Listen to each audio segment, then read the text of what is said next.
Ya pemirsa, Anda masih bersama kami dalam Damai Indonesiaku, dan baru saja tadi kita saksikan berupa tayangan yang hampir setiap hari kita saksikan, yaitu tentu saja tentang salah satunya adalah kemunduran moral pemuda-pemuda kita. Kalau Ustadz Subki tadi sudah membahas panjang lebar tentang ciri-ciri contoh-contoh pemuda pada masa-masa Rasulullah, pada masa tabi'in. Nah, kita akan lebih jauh lagi untuk mencermati, yaitu perkembangan zaman.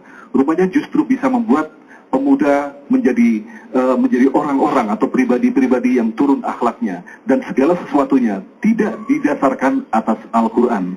Bahkan mereka cenderung membuat satu contoh-contoh sendiri, membuat satu icon-icon sendiri. Nah, kita akan cermati lebih dalam, dan Alhamdulillah Kiai Zainuddin MZ sudah berada di tengah-tengah kita. Kita akan dengarkan secara seksama, yaitu perkembangan zaman ternyata membuat kemunduran akhlak pemuda-pemuda kita. Silakan Kiai. Assalamualaikum warahmatullahi wabarakatuh. Bapak, Ibu, dan pemirsa TV One yang saya cintai, zaman kita ini disebut zaman informasi, zaman keterbukaan. Anak-anak kita sering matang lebih cepat dari waktunya. Karena itu harus punya filter. Filter, tahu filter? Rokok. Ini ada hubungannya sama rokok. Saringan. Hidup sekarang ini disebut knob life. Hidup tekan knob. Tinggal klik aja, udah tahu banyak. Akibatnya pada sisi negatif, kreativitas anak menurun, silaturahminya payah, budayanya cuek. Dulu, saya anak-anak, dulu itu kalau mau main bola, bikin bola pakai kulit jeruk, ya bang ya. Mau main layangan, bikin layangan. Kreativitas berkembang karena memang zaman susah. Sekarang anak kita semua tinggal tekan knob, beli. Konsumtif, produktivitasnya menurun. Karena itu anak-anak kita harus selamatkan. Kita nggak anti teknologi.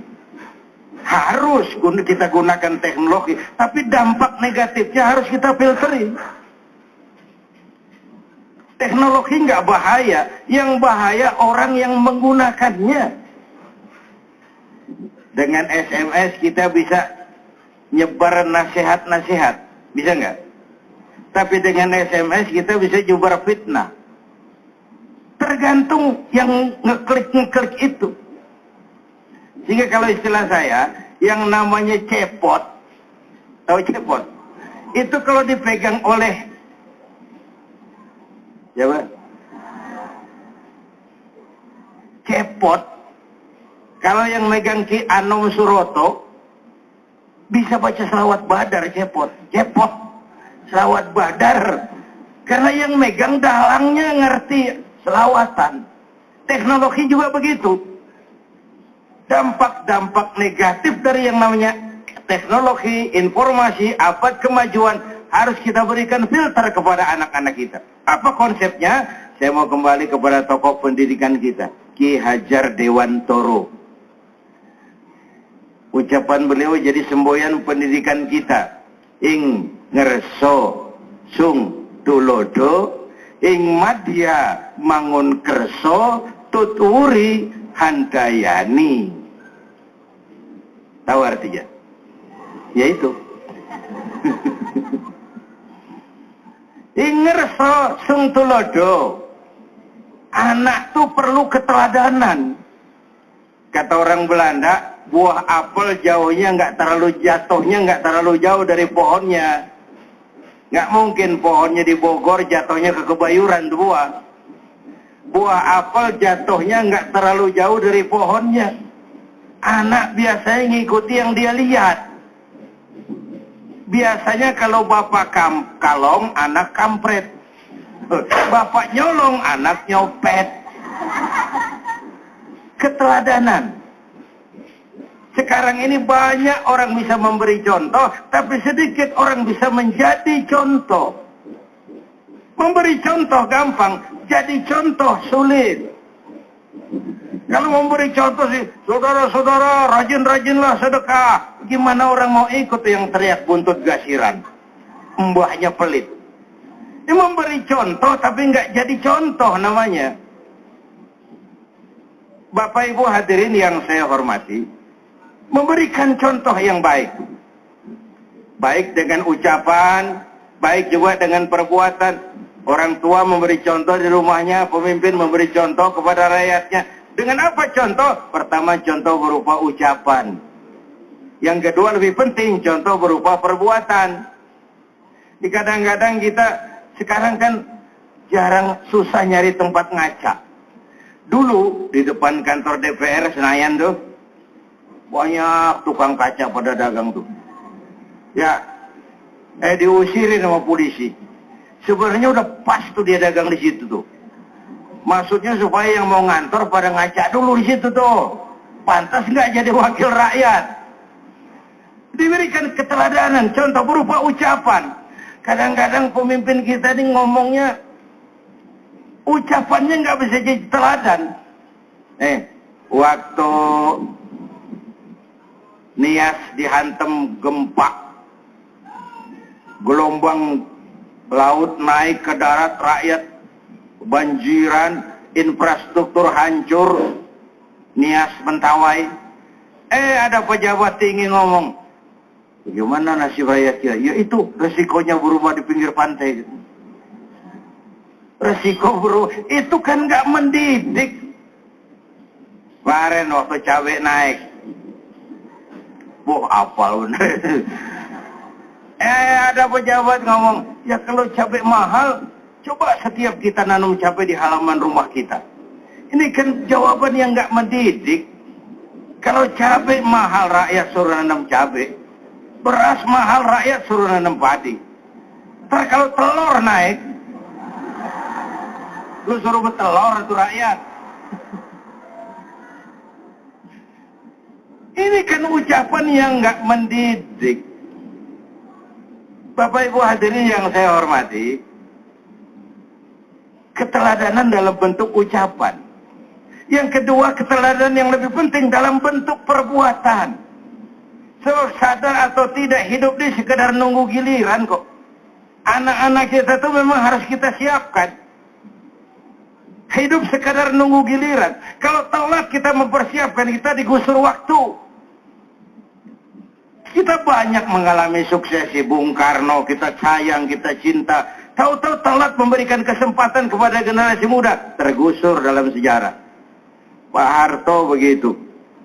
Marcos begitu. Ini Husni Mubarak lagi ketar-ketir. 32 tahun berkuasa. Telat berhenti. Orang kalau telat berhenti ya diberhentiin. Tunisia kayak gitu. Sebuah suksesi yang berjalan nggak seperti yang kita harapkan. Bapak Ibu hadirin, yang pertama, hingerso sung tulodo. Kalau di depan bisa ngasih contoh yang baik buat anak-anak kita. Ing madya mangun kerso. Anak-anak perlu digugah semangatnya. Nah, kita memang susah, tapi itu bukan menghalang bagi cita-cita yang mulia.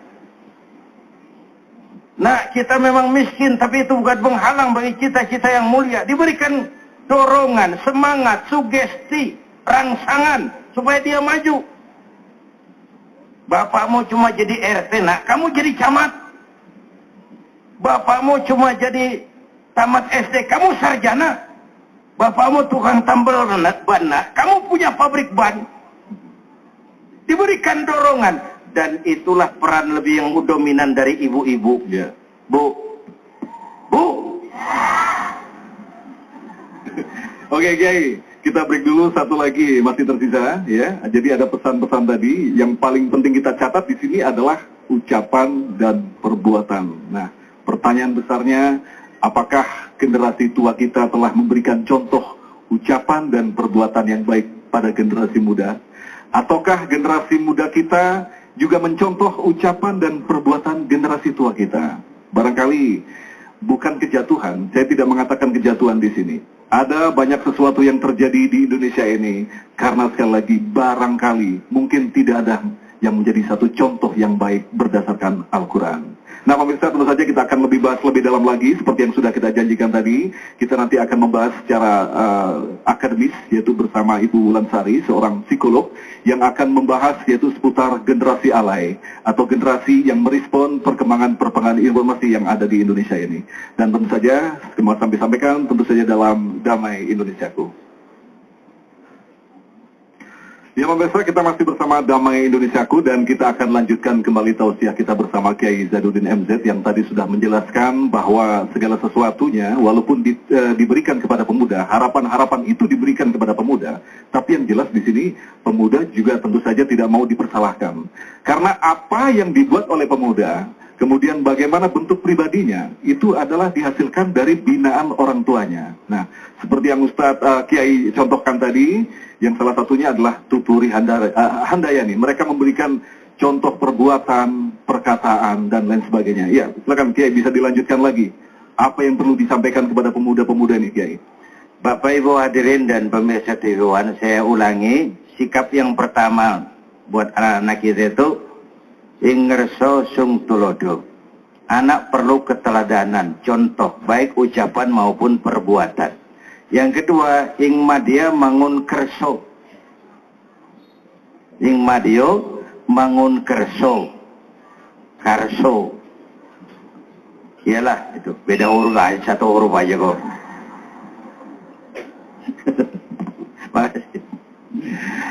Kalau pada posisi di tengah, dia mampu menggugah semangat, membangun sugesti. Anak-anak kita perlu itu. Dan peran dominan mesti lebih ke ibu-ibu. Ibu baca sejarah. Sayyidah Aminah melahirkan anak pertama tanpa didampingi suami. Suaminya meninggal ketika anaknya dalam kandungan. Sedih. Tapi dengan penuh semangat dia lahirkan anaknya, penuh kasih sayang.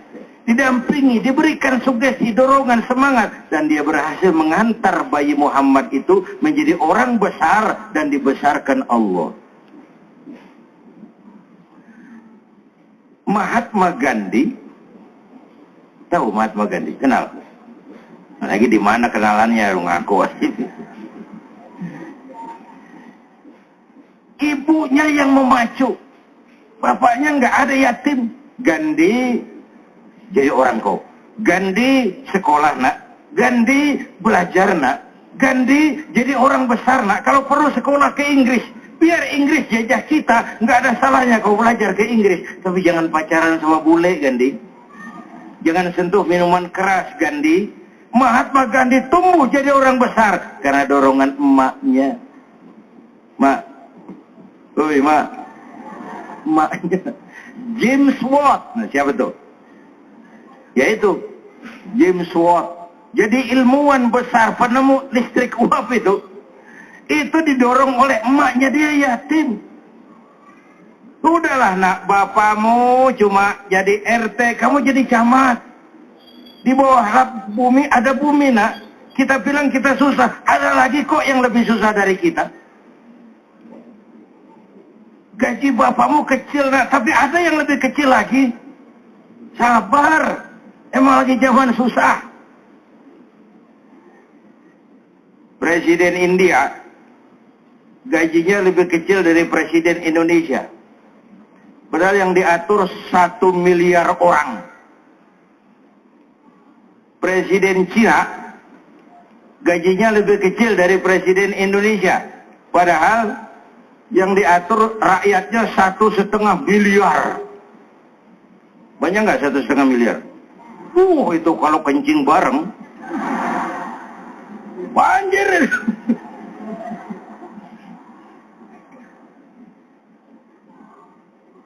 Memberikan dorongan, rangsangan, semangat. Ing madya mangun karso lagi.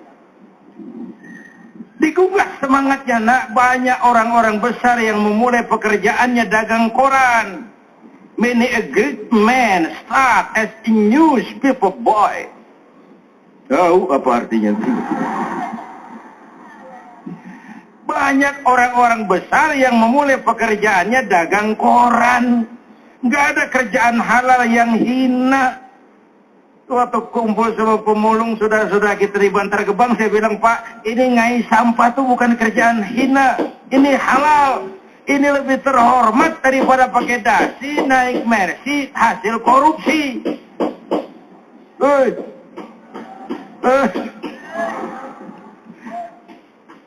Nah, lalu Tut Uri Handayani, kalau ada di belakang, bisa memberikan dorongan semangat. Anak-anak kita itu sekarang maunya diajak ngomong, bukan diomongin. Diajak ngomong. Ayo kita rujukan ke Quran. Waktu Nabi Allah Ibrahim mimpi disuruh nyembelih putranya namanya Ismail. Apa beliau bilang sama Ismail? Ya bunayya inni ara fil manami anni azbahuka fanzur madza tara. Lihat ini.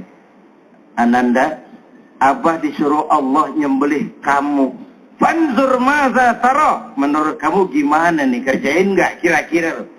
Sudah yakin itu perintah Allah, tapi masih diajak ngomong. Nih loh, anak kita tuh diajak ngomong, jangan cuma diomongin.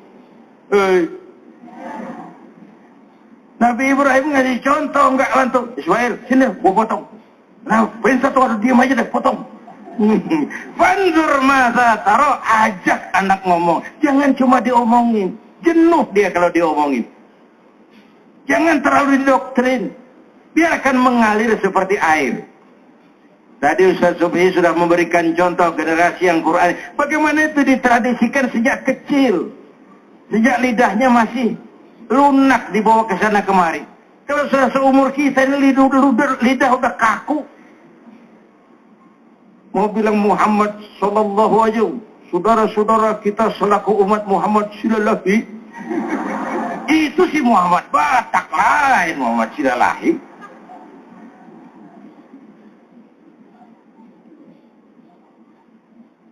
Tuturi Handayani. Jangan, nah ini, jangan ngukur baju orang pakai badan sendiri. Nggak seneng kan? Baju orang kita ukur pakai badan kita, nggak pantas, nggak cocok, kegedean, tak kekecilan. Mengukur orang dari sudut kita.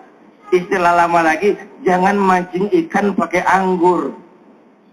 Ikan yang nggak mau makan ngomel, ikan goblok, anggur kagak doyan. Bukan ikannya yang goblok, ente bahlul.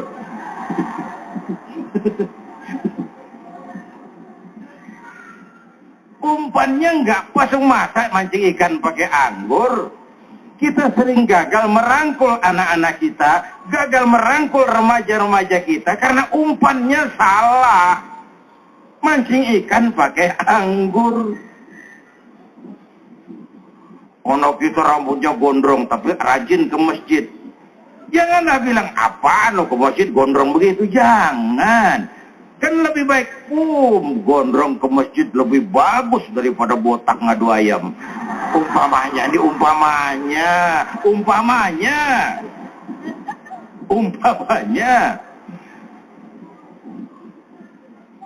Islam ini masuk ke Indonesia aman, damai. Kenapa? Karena para mujahid dakwah kita dahulu nggak bertabrakan dengan nilai-nilai budaya. Terutama kebijakan para wali songo dalam mendakwahkan Islam nggak pernah membentur kultur, nggak pernah membentur budaya. Malah terjadi akumulasi yang indah. Ada teman saya bilang, Kiai, masjidnya pakai beduk ya? Iya, kenapa? Kan bid'ah itu. Wah, siapa bilang? Itu beduk itu bukan agama, itu budaya. Tanda masuk waktu, bukan manggil orang sholat. Manggil orang sholat pakai azan. Tapi tanda masuk waktu, beduk. Itu budaya. Nggak pakai beduk, mau teriak-teriak juga boleh. Oi, ogrep, boleh. Cuman kan wali songo bijaksana, mending pakai beduk dah, sekali pukul sekampung denger. Budaya. Kalau itu dia nggak beda, budaya miskin betul kita. Mestinya motor juga beda tuh. Orang Rasul nggak pakai, Jual, beliin ontak lu, aman naik sono. Baik, terima kasih Kiai. Ada satu hal yang perlu kita catat di sini, bahwa ternyata selama ini kita selalu menyalahkan pemuda. Kita selalu memberikan contoh, memaksa pemuda, coba contoh yang ini, contoh yang ini. Padahal contoh yang paling penting sendiri, itu ada di lingkungan kita sendiri, yaitu orang tua. Nah, pemirsa, kita akan membahas apa sesungguhnya peran orang tua dalam pertumbuhan psikologi anak, dan apa juga peranan orang tua untuk menciptakan generasi muslim sejati.